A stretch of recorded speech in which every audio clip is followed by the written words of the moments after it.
అన్నదాతలకు సంబంధించినటువంటి విషయం నిన్న రైతులను ఎక్కడికక్కడ అరెస్టులు చేసుడు ఇప్పటికే రైతు బంధు వచ్చేటువంటి అవకాశాలు కూడా కనబడతలేవు వస్తుందో రాదో తెలియనటువంటి పరిస్థితి కనబడతా ఉన్నది సేమ్ అట్లనే ఇక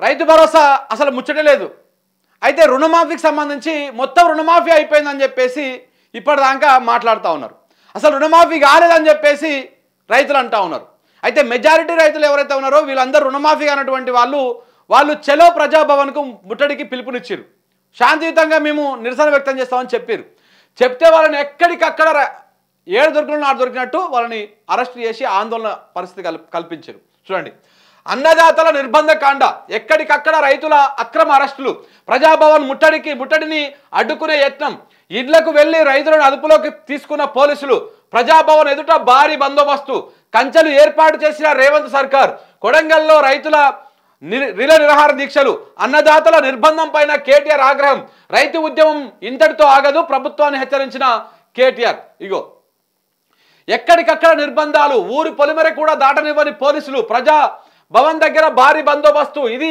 గురువారం రాష్ట్రంలోని పరిస్థితి రైతులను నిర్వహించేందుకు ప్రభుత్వం ఛాయాశక్తులా ప్రయత్నించింది అర్ధరాత్రి నుంచే అరెస్టులు పోలీస్ స్టేషన్లో నిర్బంధాలు ఉండడంతో రైతులు అడుగు పెట్టలేని పరిస్థితి నెలకొన్నది ప్రజాభవన్కు చేరుకుంటున్న రైతులను సైతం అడ్డుకొని పోలీస్ స్టేషన్కు తరలించినటువంటి పరిస్థితి కనబడతా ఉంది ఎక్కడికక్కడ వీళ్ళని అరెస్ట్ చేసిరు దేనికి అరెస్ట్ చేసిరయ్యా అంటే మాకు రైతు రుణమాఫీ కాలేదని చెప్పినందుకు అరెస్ట్ చేసిరు మరి రుణమాఫీ అయ్యిందా అంటే కాలే వీళ్ళే చెప్తారు చూడండి ఎన్నిసార్లు ఎన్ని మాటలు మార్చారు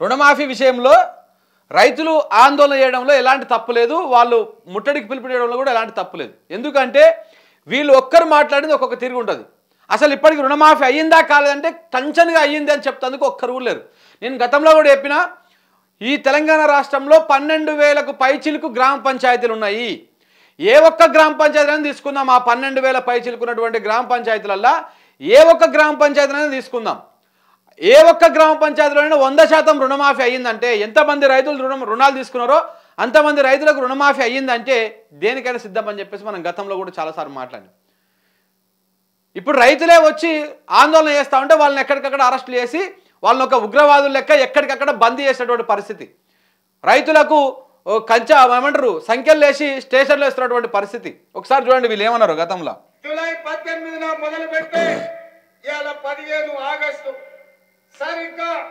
27 రోజుల్లో 18,000 కోట్ల రూపాయలు రైతుల ఖాతాలోకి బదిలీ చేసిన ప్రభుత్వం పార్టీ ఏదైనా ఉందంటే ఈ దేశంలో అది కాంగ్రెస్ పార్టీ మీ అకౌంట్లలో మీ పేర్లలో వివిధ కారణాల చేత అర్హులైన రైతులకి తప్పకుండా మిగిలిన 12,000 కోట్లను కూడా మీ ఖాతాలకి రాబోయే రోజుల్లో ఈ ప్రభుత్వం చిత్తశుద్ధితో ఇవ్వటానికి ఉన్నది అని కూడా మరొక ఇప్పుడు ఏమంటాడు 15వ తారీఖు నాడు 8వ నెల పోయిన నెల 15వ తారీఖు నాడు ఆగస్టు 15వ తారీఖు నాడు ఏమంటాడు 15 ఆగస్టు నాడు మొత్తం అందరికీ అయిపోయింది మొత్తం అందరి అకౌంట్లలో వేసేసినాము మేము మాటల్లో పెట్టుకున్నాము ఈ దేశంలోనే మోతవరి సర్కారు మాదే మోతవరి పార్టీ మాదే అని చెప్పేసి గొప్పలు కొట్టిండు మన రేవంత్ రెడ్డి గారు తర్వాత 19వ తారీఖు నాడు అంటే 4 రోజులు పోయినాక మంత్రి గారు ఏమంటా ఉన్నారు ఇంకా 12,000 కోట్ల రూపాయలు వేయాలి మేము రైతులకు ఏదైనా టెక్నికల్ ప్రాబ్లం వల్ల ఈ టెక్నికల్ ప్రాబ్లం ఏందో మనకైతే అర్థం కాదా ఇప్పటికీ కేసీఆర్ ఆల్మోస్ట్ 6 సంవత్సరాలు రైతు బంద్ వేస్తే టెక్నికల్ సమస్య లేదు ఎక్కడ 1-2 సార్లు రుణమాఫీలు చేస్తే ఎక్కడ టెక్నికల్ సమస్య లేదు ఈ రైతు బీమాకు ఎట్లాంటి టెక్నికల్ సమస్య అడ్డు రాలేదు కానీ కాంగ్రెస్ వాళ్ళకి టెక్నికల్ సమస్య వస్తుంది టెక్నికల్ సమస్య బ్యాంకులకు ఉందా లేకపోతే ఈ కాంగ్రెస్ వాళ్ళకు ఉందా అర్థం కావట్లేదు ఇప్పుడు వీళ్ళకి ఏదైనా టెక్నికల్ సమస్య ఉండి స్క్రూ లూజ్ అయినాయి కావచ్చు కానీ ఏ బ్యాంకులకు ఎక్కడ కూడా టెక్నికల్ సమస్యలు గిన్ని రోజులు ఉండవు మహా అయితే 1 గంట 2 గంటలు సర్వర్లు పనిచేయకపోతే అటు అవుతుంది ఒకవేళ హెవీ లోడ్ పడితే టెక్నికల్ సమస్య అని చెప్పబట్టి వీళ్ళు ఇప్పటికీ 4 నెలలు అవుతున్నది అప్పటి నుంచి ఇప్పటిదాకా ఇదే టెక్నికల్ సమస్యలు చెప్తా ఉన్నారు ఏమంటున్నాడు ఈయన 19వ తారీఖు నాడు టెక్నికల్ సమస్య వల్ల ఇంకా 12,000 కోట్ల రూపాయలు రాలేదు అవి కూడా వస్తాయి అని చెప్పేసి ఈయన చెప్తా ఉన్నాడు ఇంకా ఒకసారి మీకు గుర్తు చేస్తున్నాను సాంకేతిక కారణాల వల్ల రుణమాఫీ జరగలేదు సాంకేతిక కారణాల వల్ల రుణమాఫీ జరగలేదు ఉత్తమ్ కుమార్ రెడ్డి గారు సెలవిస్తున్నారు ఈయన సాంకేతిక కారణం ఈయన టెక్నికల్ సమస్య వల్ల కాలేదు ఈయన చెప్తాడు అదే టెక్నికల్ సమస్యను తెలుగులో ట్రాన్స్లేట్ చేసి సాంకేతిక కారణాల వల్ల కాలేదని చెప్పేసి ఉత్తమ్ కుమార్ రెడ్డి గారు చెప్తారు. ఇంకా నెక్స్ట్ మన బట్టి గారు ఏం చెప్తారు? కారణాల వల్ల రుణమాఫీ జరగలేదు. 31,000 కోట్ల రూపాయల్ని ఈ దేశ చరిత్రలో ఎవరూ చేయని విధంగా ఈ రోజు రుణమాఫీ చేసి ముందుకు పోతా ఉంటే ఏం చేసి పోతా ఉంటే ఇప్పుడు ఈయననేమో 18,000 కోట్లు అంటాడు.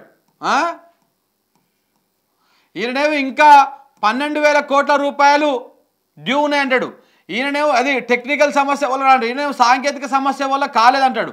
ఈయననేమో 31,000 కోట్లు అంటాడు. ఎవరి మాటలు నమ్మాలి చెప్పురి? ఇలా ఈ నలుగురిట్లలో ఎవరి మాటలు నమ్మాలి? 18,000 కోట్లు నమ్మాలనా, లేకపోతే సాంకేతిక కారణాల వల్ల పడలేదన్న వీళ్ళ మాట నమ్మాలనా, 31,000 కోట్లు మాఫీ అయిపోయిందని చెప్పేసి ఈయన మాట నమ్మాలనా? రైతులు ఎవరి మాట నమ్మాలి? రైతుల కాడికి పోతే ఏ రైతుని కాలిచ్చినా నాకు రుణమాఫీ కాలేదంటే నాకు రుణమాఫీ కాలేదని రైతులు అంటున్నారు. మరి ఎవరికి అయింది? ఆ పైసలన్నీ ఎవరి ఖాతాలకు పోయినాయి?